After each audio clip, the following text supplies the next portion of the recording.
கர்த்தருடைய பரிசுத்த நாமத்துக்கு மகிமை உண்டாவதாக.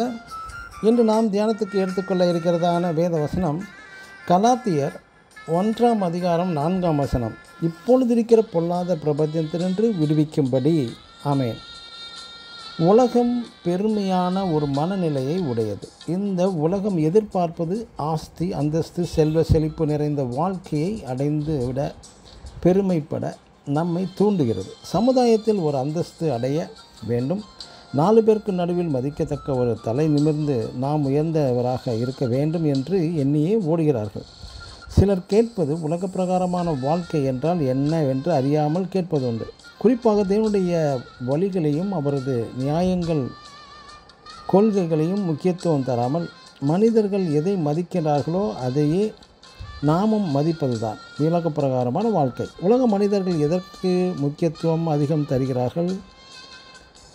உதாரணமாக பண ஆசை, பொருளாசை, வீடு ஆசை, உயர்தர கார் மீது ஆசை, இவற்றுக்கு முக்கியத்துவம் தந்து ஓடுகிறார்கள்.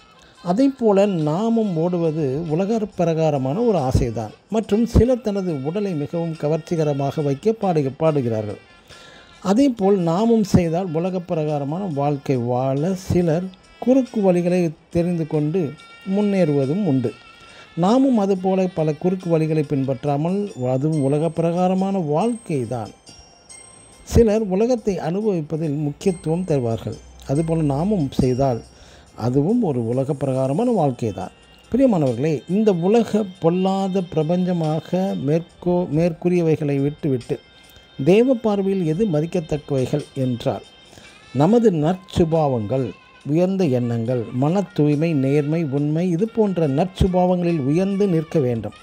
உலக பிரகாரமான உயர்நிலையை விட ஆவிக்குரிய தேவன் விரும்பும் உயர்நிலையை அடைய வேண்டும். அதிலும் சிலர் ஆவிக்குரிய அனுபவங்களில் மற்றவர்களை விட நான் உயர்நிலையை அடைந்ததாகவும் பெருமைப்படுகிறார்கள்.